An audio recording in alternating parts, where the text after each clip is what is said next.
All right, guys. Hey, I'm so excited. We are back here today. I am rolling out my podcast again, the Darin Marques Show. And this is our first episode. What's really exciting is we are here in the Virtue offices, and we're exclusively in our video studio, which we'll now be shooting our podcast from. And I've got a great guest today, our on-site sales manager, team coach, Chris Ward. Chris, thanks for joining us today, man. Thank you. Pleasure to be here. Awesome. This is fun. I'm still trying to figure it out. Feels like a different space, but we're gonna get this down and get rolling. So, Chris, let's just start off, man. Let's get right into this morning. As I shared with you, I've had like 900 milligrams of caffeine, so we're gonna get moving quickly. But tell us a little bit about yourself, man. Tell us where you're from, what got you out here to Vegas, how'd you get into real estate? Yeah. So from upstate New York, Albany, New York. That's where I went to high school, where I grew up. And then I lived in Boston for 6 years, went to college at Boston University. Came out this way because my family moved from upstate New York while I was in college out here. And they started a real estate company out here. And so got into real estate. It was the last thing in the world I thought I was going to do. Like all of us, yeah, right? Like many people. Yeah. And so what else am I going to do in life? Oh, you know what? Real estate agent. Yes. Yeah. I guess I'll fall into what my family had done. So yeah, I got into real estate because it was a family business. And so my older brother was in real estate and he was having success. I got into the industry in 2009. So it wasn't my first choice. I was trying to find another job. 2009 was a difficult time to do it. Yeah. And so I got into real estate because there was really no barrier to entry. And I figured, okay, let me try this thing out. That's awesome, man.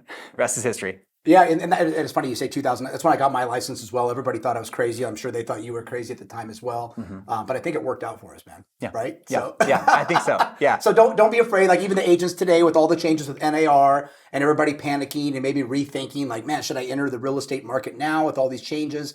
Yes, now is the time. Because if you can learn during this time, which is going to be one of the hardest, as we come out of this and our business evolves, you're going to be at the top of the game when it comes to it. So let's dig a little deeper. One of the things I wanted to point out with your schooling is that you had an entrepreneur degree, right? Which I'd never heard of. I didn't know there was one. I was like, wow, that's pretty cool. Yeah. So yeah, I loved college. I loved being in college. And so when I was there, I decided I'm just going to do summer school. I'm going to stay here. I had an apartment. I'm just going to work straight through. And so I took a lot of summer classes and I really graduated in about 3 years. And so I went to school for a business administration degree, which I got. And then I was like, man, I want to stay in college for a 4th year. So I got a dual degree, a secondary degree in entrepreneurship. Because it translated and it exists, I guess. Because that works well. I mean, especially when it comes to real estate, right? I think a lot of people don't understand that when you get into real estate, some people view it as, hey, I'm like, this is a new career. I'm entering into a job. But it's really not. It's actually a new business.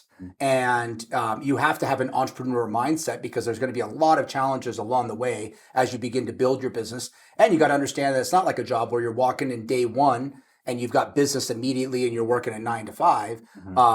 You're figuring a lot of things out. You're trying to figure out what your business is, who you are, how you're going to get business, how you're going to survive. There's going to be months where you're going to question, damn, how am I going to pay the bills, right? Early on.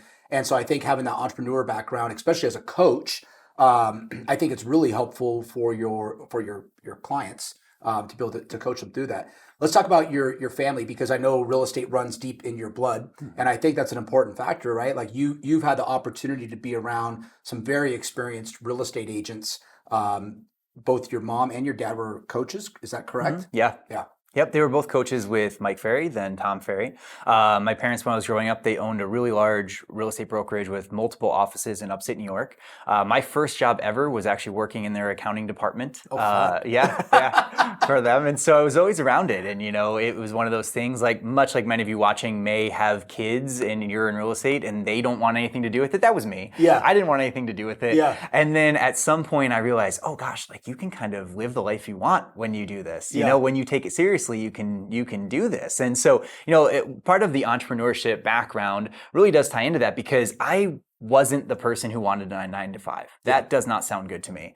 Of course, I work 8 to 6, right? But I didn't. I was just thinking about this the other day. Agents always, man, I'm going to get into real estate, so I have a freedom of my own schedule, and I can pick and choose when I work. And I'm like, yeah, no, you don't, because when that person calls you to see a $3 million home on Sunday morning, guess what? All your plans change for the day, right? Yeah, so. Exactly. There's something different about it, though. Like when you're an entrepreneur, working 8 to 6 isn't hard. I love it. Like I have so much energy, I don't need all the caffeine, right? Yeah. So So that's wonderful. But one thing that I found are the people that come, they want a 9 to 5. They want to clock in, clock out. They want to take an hour and a half lunch. They don't succeed in real estate. That is not the industry for them. Yeah. Yeah. And I think that's the other thing too, is that the one thing, and this is where it starts to lead into coaching. I think the one thing that a lot of agents don't expect when they get into real estate is they think they're going to walk in and just like, especially if they came from the service industry or they came from another job where they had a set schedule, they knew what they were doing on a weekly basis. Now all of a sudden you get into real estate and nobody tells you. Like, I think a lot of agents are really shocked that, you walk into real estate thinking, oh man, I've got this broker and all. Well, the broker is really only to make sure that the transaction between buyer and seller go well. Mm-hmm. They're not there to really help you build your business and show you how to build a business. Now, there's a lot of brokers that do. We offer coaching, that type of stuff. But I think that's an important thing to understand that, and I think there's still a lot of real estate agents 5 years into this business still don't have that answer. They're still trying to figure out what they're doing. So maybe you could touch on that a little bit. Like how long do you typically see before an agent kind of figures it out?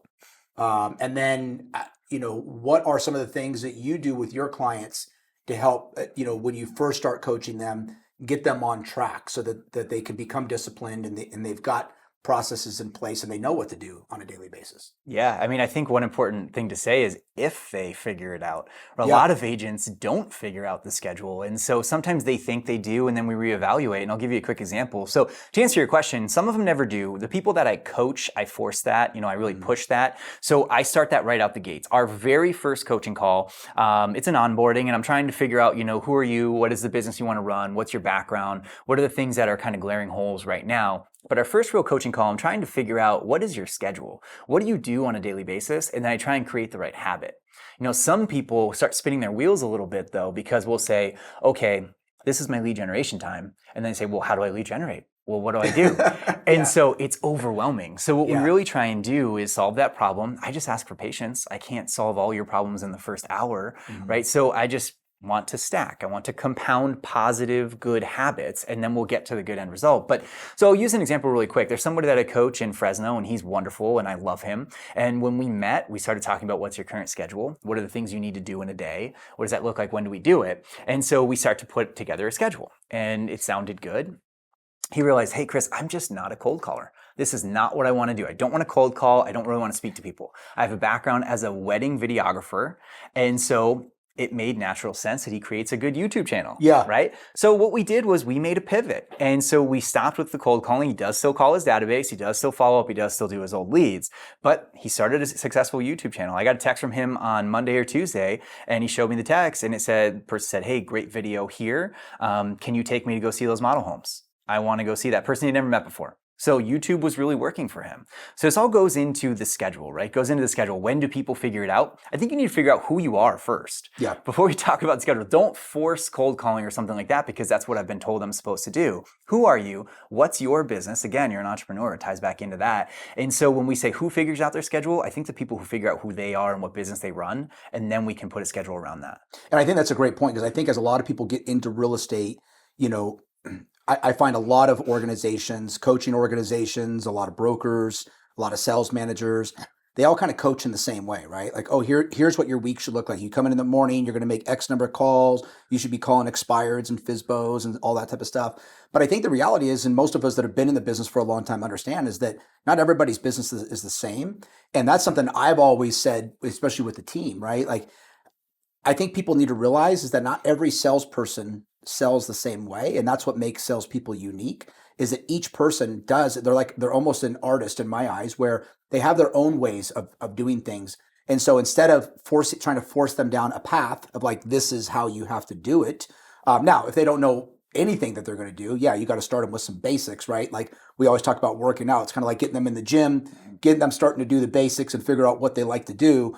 Then we can start to customize their schedule a little bit. But I think that's probably one of the biggest things to share with agents is that, when you're first getting into it, man, it's like, it's okay to have some different ways of approaching. You might be an event person, maybe you had an event background, and that's a great way to attract clientele is through events, because that's what you feel comfortable with and that's natural to you.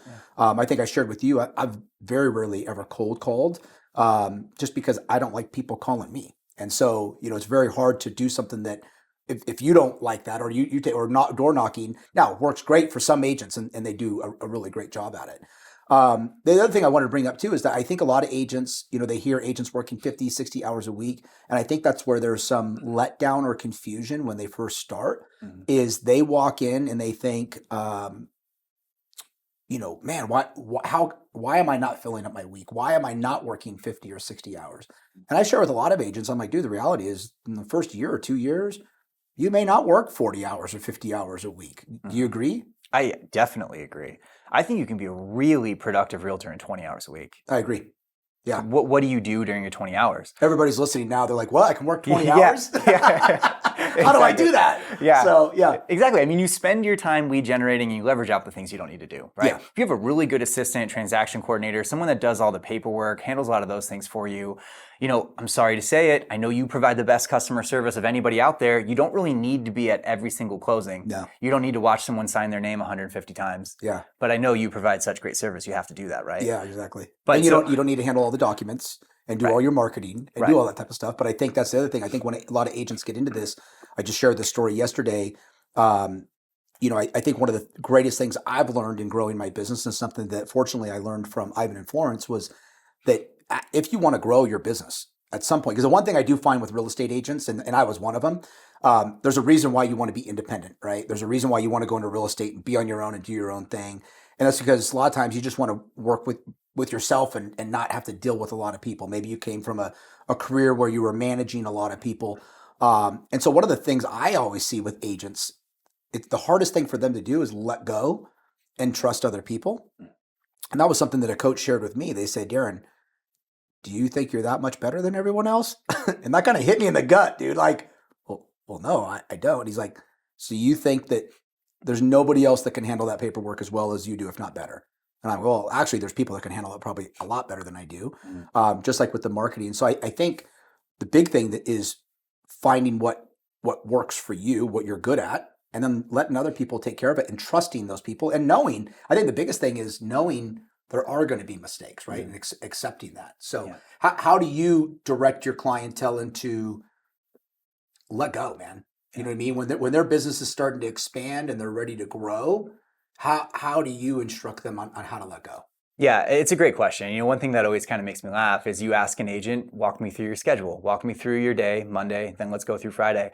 And every agent at some point says, well, at this time, I spend half hour, an hour putting out fires. Yeah. Right? You hear that all the time, putting out fires, dealing with problems that come up. And it's usually like, those are the problems they created. That's exactly right. Right. So that's the thing that really makes me laugh is so these agents spend so much time putting out fires. It's in their schedule. It's already planned. I'm going to create a problem and then deal with it. Right. But these are the people that won't let go. So you're already living in a world of fires, apparently, right? So what would happen if you let go? There's still fires, but at least now you have more time to do other things, right? Or hey, guess what? Maybe that other person doesn't create the fires you create, right? So how do I instruct people to kind of get over it? Well, first of all, you got to be somewhat coachable to be in coaching, right? So some of it is kind of like hey, you trust me a little bit? You trust me a little bit that your world is not going to fall apart if you let that person do that? You'll be okay. There's some of it to that. I need people to be somewhat coachable. And when they sign up, the first thing I always hear from everybody is I need accountability. And so I think a lot of people believe accountability is I'm supposed to speak to 20 people a day, hold me accountable to that. But I think accountability is also I plan to make changes to my system so I can scale my business, double my business, and actually make more money. There's accountability to letting go of things so that you're allowed to scale. Well, the other thing, I'm talking about accountability, the minute I hear that from an agent, you know what that usually tells me? They don't want to take responsibility. That's usually so I need somebody to hold me accountable. Because what that is, in my opinion, is usually, and I've seen this 100 times, where an agent says, well, Darin, what I need is I need accountability. I need somebody to hold me accountable to this. And that's so that they can put that off on someone else. Well, you didn't hold me accountable this week. That's why I didn't make my 35 calls or whatever it is. And I think that's the other thing, like, right, in this business, like, number one, you got to take responsibility. Like, you screw up on something, it's nobody else's fault but your own. That's the bottom line. You got to accept responsibility on it. And I think that's where it comes into coaching as well. Like, if you're going to be coached, it's truly taking responsibility that, look, the coach is not going to do the work for you. They're going to give you the tools and they're going to give you the guidance. Because the great thing is, someone like you're not just coaching one person. You get to hear 60 different people a week and what works for them and what doesn't work for them, right? And you get to share that with your clients. let's talk about coaching in general. I think a lot of agents, I see this even with a lot of business people, right? They think that, oh, I don't need a coach, man. I read books, I watch videos, I do this. What is the reason why you think that someone needs a coach? Well, first of all, you may not need a coach. Yeah. Like simply, like you may not need a coach, but would it help you? Right? Like if you're already really good, you may not need a coach. Mm-hmm. You know, you're already doing a great job, but would it help you either live a less stressful life? You know, maybe help make a little tweak that makes you less stressed or improved in a certain area, or maybe, yes, make more money, right? Yeah. So yeah, some people may not need one. And so great, good for you. But do you feel that you need a little bit of an adjustment? Do you need a little bit of a help, right? Like you've said this before, that I do coach you, and I coach you as more of an advisor, a strategic 100%. advisor. And so that's kind of how I view myself as a coach. And you just referenced something a second ago that is the best advice I've ever given. I had a coach right when I joined Tom Ferry. They assign you a coach to help you kind of be better at your job. And so she said to me, you cannot want it more than they do. And that's something that I've always taken with me. Yeah. I can't want it more than you. I can't do the work for you. So I need someone who's coachable. And how do I help? I'm a strategic partner. Right? I help identify areas that may be a weakness. Maybe you're turning your wheels a little bit, wasting time, wasting money, in a lot of cases, wasting money. And we might be able to figure out how we can help you in some way. Everybody shows up and they say, I want to scale my business. I want to grow. I want to retire in X amount of years. I want to have more leverage so I can go on month-long vacations. I want to do all these different things. That's the plan. That's what I want to do. How do I do it? So you may not need a coach, but do you need a little bit of help? I've been coaching for 7 years with Tom Ferry, up to 63 people at one time. You know, I coach the team here. I coach people at Tom Ferry, a total about 40 people right now. And so there's a lot of things I've seen. Mm-hmm. And just a little nugget might be what it takes to have you get the leverage you need to go on that month-long vacation you need. And I think that you just made a great point. Something I shared there in what I shared with you as well. I think especially somebody who's I don't want to call them a high performer, because I find usually high performers and top performers, they understand they need a coach. And I think just rewording it. I think coach, some people relate that to, I've got this person who's going to tell me what to do every day. They're going to hold me accountable. They're going to check in and make sure that I did my 10 calls and that type of stuff. To me, and I hope people don't take this the wrong way, that's kind of amateur level, right? Yeah. When you're an amateur, you need somebody to hold your hand, right? You're a baby. Bottom line. When you're an adult and you grow up and you want to be a professional, then you look at that coach in a different light, which is, I don't need you to say to me weekly, Darin, did you make your calls? But you're more of an advisor, right? I can come to you and say, hey man, this is a challenge that I'm having. And I think that's the one thing that people forget. That's where coaching comes in. And I think the highest value is to coaching is that it's more of an advisory role, right? Because you are an independent person. You're on your own. You realize when you join a brokerage that the reality is that, yeah, you might be a part of a brokerage of 150 agents. They're all your competitors. If you go to a listing appointment and another agent from your brokerage shows up, they're competing for that listing just as hard as you are, and they're going to try to take you out. And so I think that it's in those moments that agents realize, hey man, this is kind of a really lonely business. Yeah. I need for those days when I'm down, when those days when I'm trying to figure out that little thing, and I just need that sounding board. I need somebody to bounce it off of and ask, hey, how should I handle this? That's to me where the true value of coaching, or what I like to call your advisor, really comes into play, is that they can get on the phone with you. Hey, Chris, I've been struggling with this for the last 2 weeks. What do you think I should do to overcome this or to handle this differently? And dude, you've got so much experience with all of these people that you deal with, then you can easily help guide them, right? Like, I think that's the one area where people forget that coaching is not just holding their hand and hold them accountable, but really it becomes more of an advisory position. Exactly. And right now is a really good time to that, because I'm sure you felt the market's a little bit slow right now for a lot of people. And so I'm seeing that nationally. The market nationally is a little bit slow. We're seeing a summer slump. You know, kids were off school, people were taking vacations. It's okay. It's a lonely business. The amount of people that were ashamed to tell me that it's a little bit slow, they didn't realize that's just my expectation. Yeah. If it's not slow for you, I'm thrilled. Yeah. Right. And so right now we can either get into a lull and we can stop taking action and we can feel sorry for ourselves. And I think a lot of people do that. You hear all the noise in the brokerage, all the fears, all those things, or you can kind of stay separated from those fears, and you can say, okay, things are a little bit slow right now. What do we strategically do to capitalize on this? So maybe for you, that means that we start revamping some marketing that we have been putting off because you were so busy in quarter two. Maybe we change some marketing. We create a new system. Might be the time to switch your CRM now. We start a new program. Or what we've been doing a lot, what I've been coaching to a lot over the last 2 to 3 weeks is we've been seeing some changes in interest rates. It seems like demand could come back. Rates are going down. There have been people who have been on the sidelines for years who got priced out. We need to create a strategy to capitalize on those people. Or the other people who bought in 2021 that maybe bought because they made offers on their first 5 favorite homes and got outbid on everything, so they settled. Let's maybe talk to those people. Which we're seeing, by the way, I think I shared with you, we're seeing a lot of that right now. Yes. People that walk into open houses and say, yeah, we bought our house 2 years ago. We don't love it. It's just there was nothing else we could get. And now we're looking for our forever home. Exactly. And we need a strategy. So right now, yeah, business is slow. Let's strategize. Let's create a plan. So while a bunch of people out there are waiting or they're scared about whatever it may be, the people that I'm coaching, we're creating a plan. We're putting the foot on the gas pedal and we're thinking, okay, if rates do drop a lot at some point here and people say, okay, now I'm ready, we are going to have a plan for these people. But the other thing is we're also calling right now to identify who are these people. So we're going to set ourselves up for more targeted follow-up down the road. And I think, just as you said that, it brought something to mind. I use sports references a lot and fitness as a reference to business, because I think a lot of things apply. They're very similar in a lot of ways. And I think the one thing that agents forget in business and in sales is that, dude, use that slow time, right? That slow time is your off season.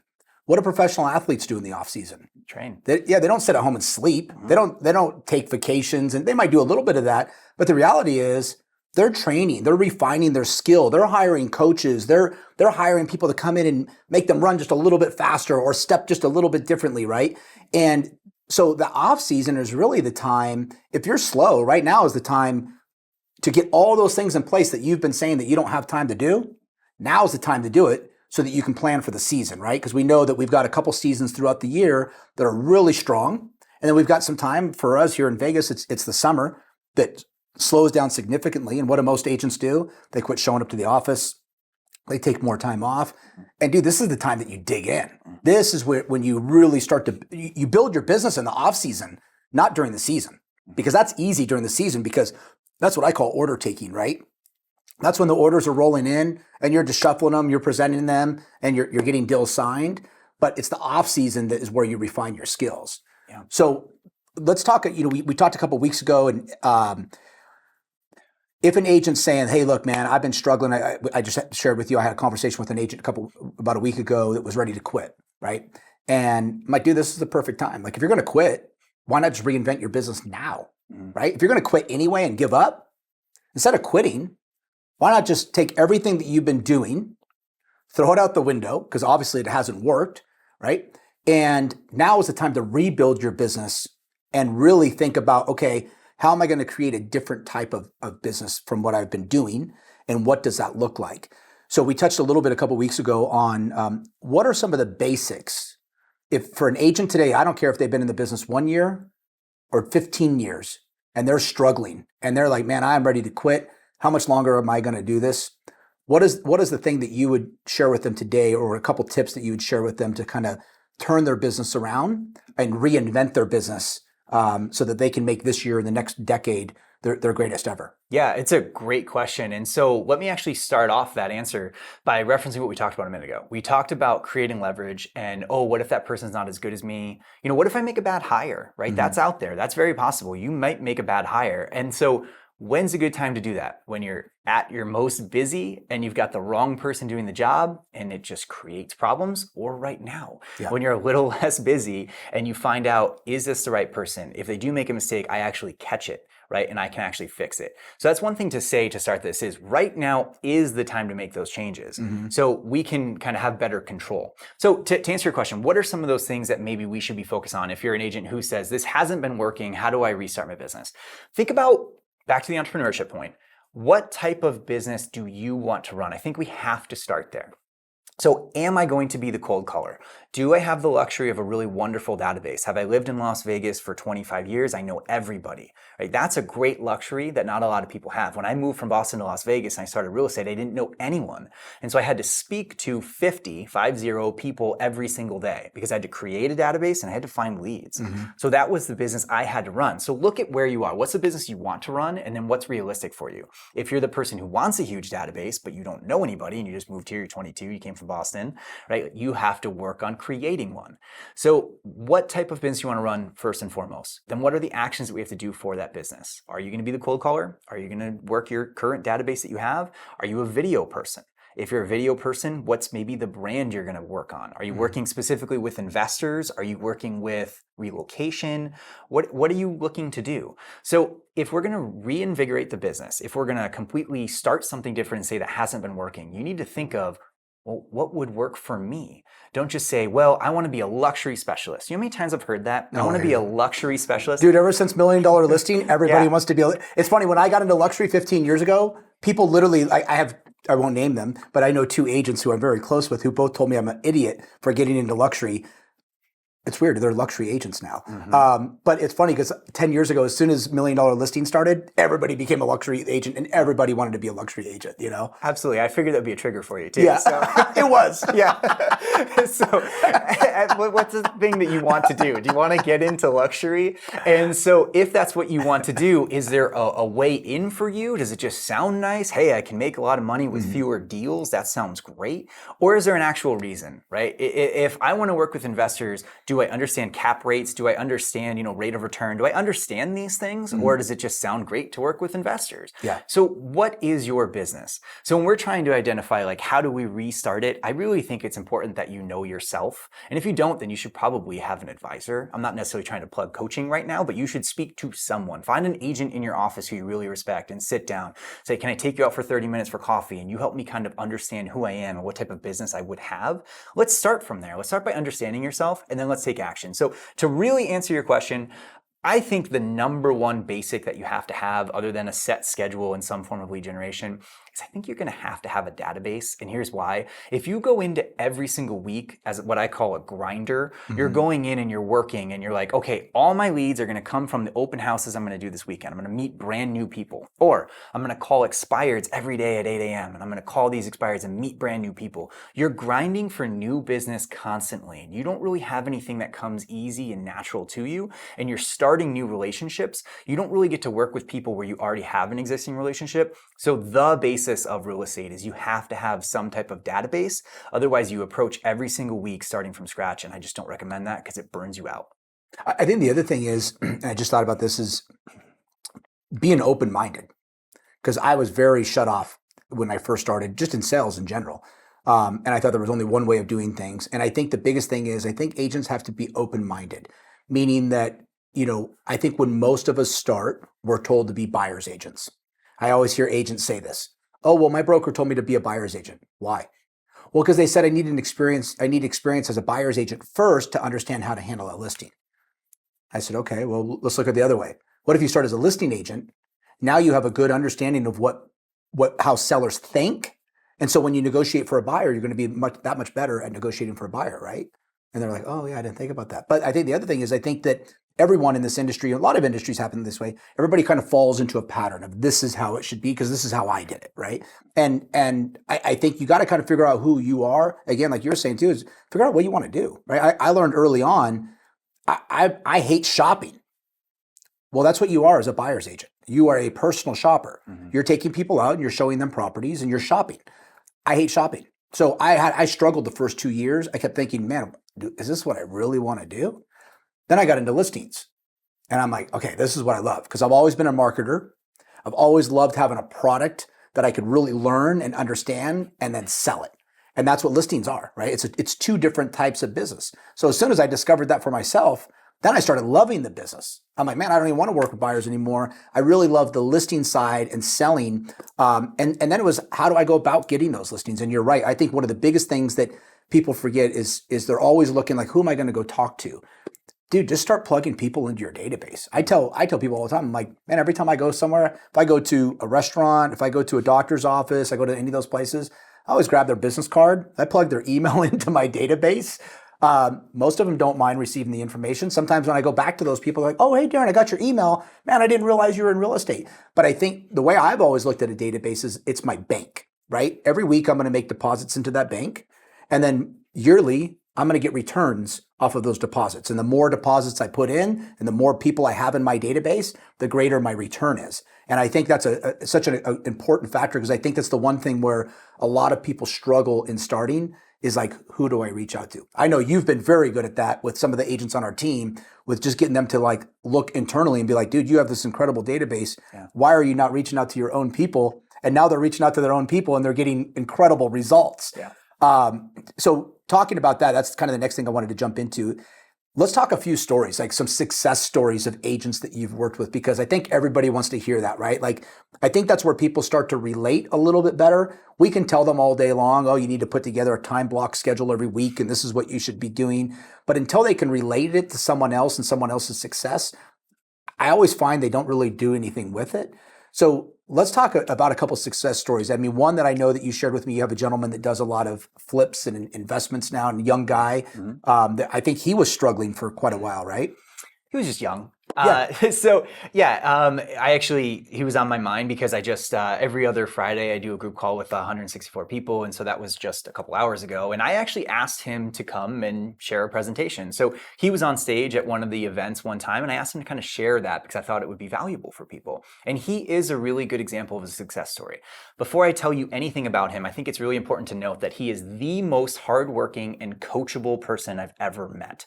So I met him when he was about 21. He was actually still in college when we met. And it was kind of unique that he joined coaching when he was still in college. But so that year he didn't really make much money because he was in college. Then he was on a team as a buyer's agent. And so not a very good split, just not a great situation. He really didn't have a lot of self-sustaining repeatability because it was just kind of what that guy that was too busy would kind of give him to call these people, go work these people. That's just kind of normal as a brand new young buyer's agent. So what we did was we started to think of how do we create something that is repeatable for you, something that's your own. And so he's in Minneapolis, and he had called through all of Minneapolis multiple times. So if you know someone that's lived in Minneapolis, he's probably called them.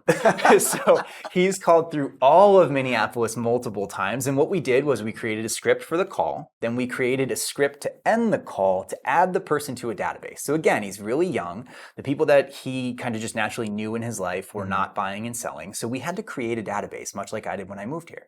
And so we had a script, and we add about 40% of the people we spoke to the database. Wow. So now he's got a couple thousand people in the database. He has over 5,000 people in his database now. Wow. So when you think of, well, I'm really afraid to cold call, I don't like cold calling, how do I get around that?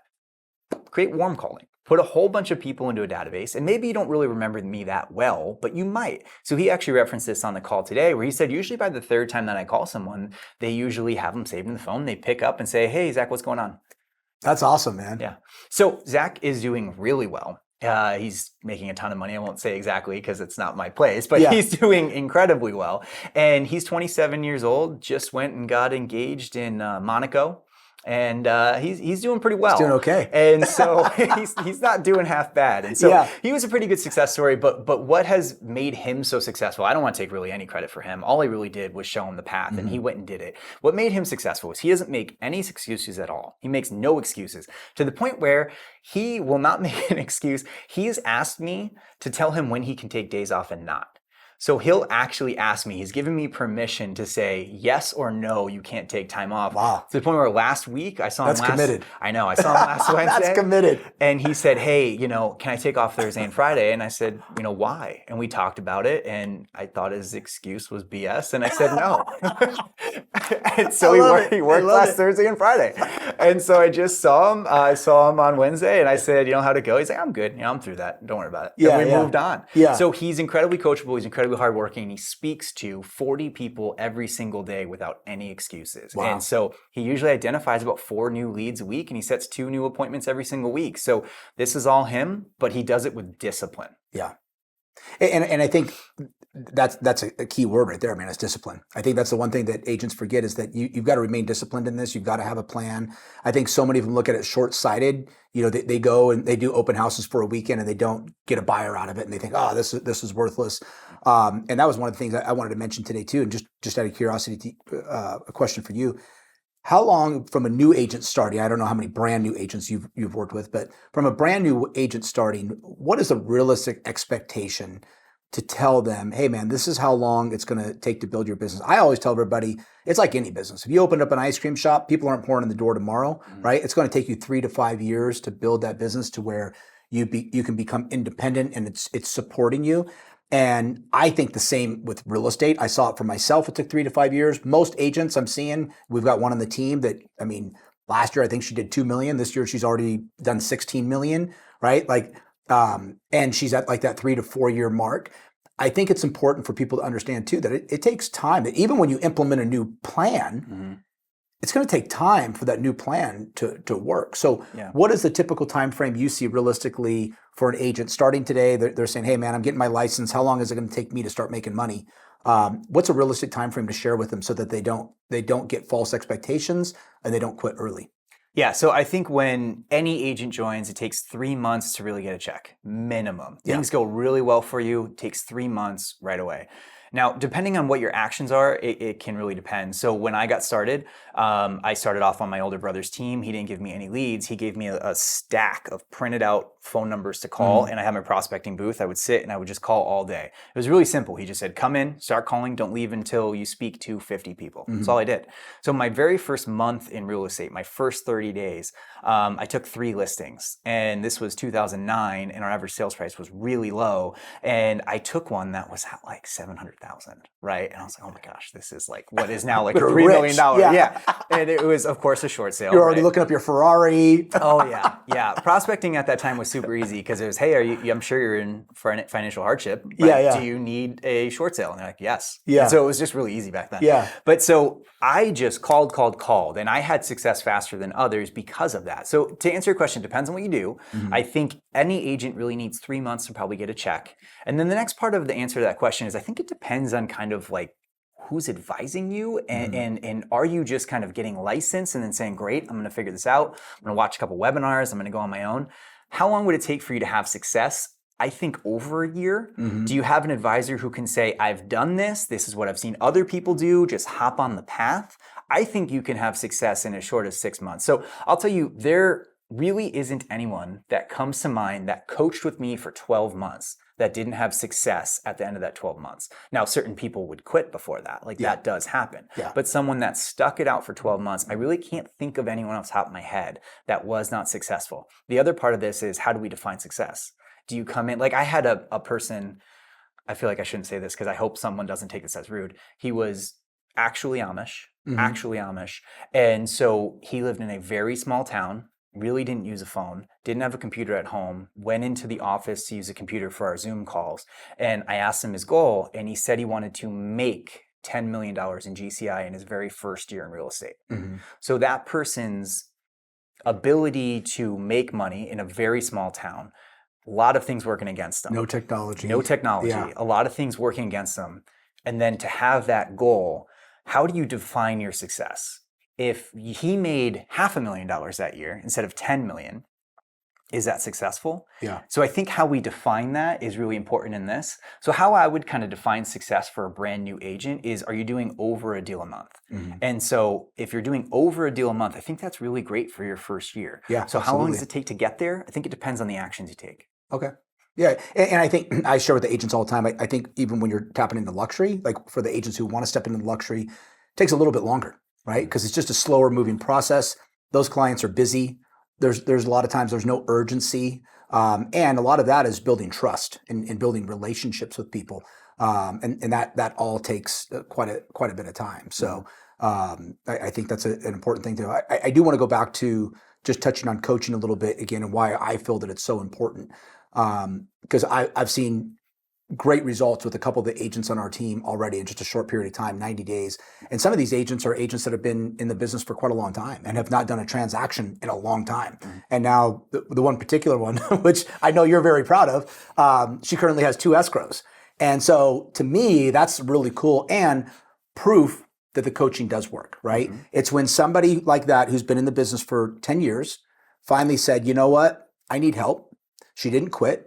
She said, I'm going to join a team because, I think one of the most important things of succeeding in this business, and thankfully I was around this, I always share this with people, is we always say proximity is power, right? Is putting yourself around the right people and the right support system that are not going to let you give up. Also, it's good to be around those other people and see their wins, because when you're feeling down, right, even though you think that, it might make me a little more depressed seeing everybody else winning, it shouldn't. It should encourage you. And then you've got people that you can work around and share stories and be inspired by them. So I think that for me, the one thing I always share with agents, if you're new starting, find a partner, join a team, do something like that you're going to put yourself around the right people that are not going to let you fail. And then this is where the coaching comes in, because I think what coaching does and an advisor does is help you expedite what you're looking to do, right? Because you can learn it on your own, there's no doubt. How long does that take and how much money does that cost you? Versus having an advisor who can say, don't go that path, try this path, save yourself a little bit of money and expedite that process for you. So that's where I see the value in coaching, is expediting what somebody's looking to accomplish. And then I think it comes down to somebody understanding the value of that, right? We talk about this all the time with just somebody understanding the value of a team or coaching. They look at the expense, and that's the first thing that they look at. And they think, how much is it going to cost me, versus thinking, how much am I going to make, right? And that's all way I've always thought, is not how much is this going to cost me, how much will I make off of doing this? Right. And I think that's an important factor. So as we wrap up here, man, anything some last words you want to share with everyone to really get them thinking today? It's Friday, get them to go into the weekend, be really prepared for their Monday. I'm gonna put this one on you, man, and what's that one thing you want to share with them that's gonna just change their life this week? Yeah, nothing like hitting me with the most vague question of that. Yeah. So yes, okay, let's do this. So one tip that you could share with them today. One tip that will immediately begin to change their business. Yeah, absolutely. Everybody has something. Everybody has that dark cloud. Everybody has something they're not super proud of that they're doing that they shouldn't be doing, or they know they need to be doing and they're not. So anyone watching this has something that comes to mind. I promise you that. What is the thing that you know you need to do? What is the thing you know you need to stop doing? Let's just be honest with ourselves right now, and let's take action on that in the next 7 days. It might seem daunting. It might seem like a lot. It might be overwhelming. So let's view it as 7 days to make some progress. So let's start taking one foot in front of the other, and let's start working towards building that good habit. But it doesn't happen overnight. So if you feel overwhelmed, don't view it as an overnight activity. Yeah. View this as something that is a problem that I need to solve, and let's just take baby steps this next week. And I think a great way for them to do that, talking about accountability, and some of them we know are scared behind the camera, right? I think one of the best ways to do that is right now, as you're watching this, flip your camera on, turn it around, and post what that thing is that you're going to do. Because when everybody sees it, right, everybody's going to hold you accountable now, and you put it out there. And I think that's what a lot of people are afraid to do, right? You hear them say, I want to do this. Well, then write the goals, publish it. Put it out there. Let everybody know what your goal is, because now you're accountable to everybody, and people will hold you accountable. People will ask you all the time, hey, did you do that thing that you said that you were going to do? So if you're sitting there today and thinking, oh man, this is the one thing that I need to do, and that's great advice from you, now turn around, post it on social media and share it. And I think that's a great way for them to hold themselves accountable. Absolutely. And if you follow anyone that you really admire, they're in the office, you follow them on social media, someone you really admire, think about what they're doing, right? You want to be like that person that you really admire. Are they stuck in the mud, or are they actually taking action? Yeah. Awesome, man. Well, thanks, Chris. This was great today. Guys, I hope you enjoyed this episode. Make sure that if you have not, make sure you go to my YouTube channel and subscribe, and we'll have more great episodes coming your way.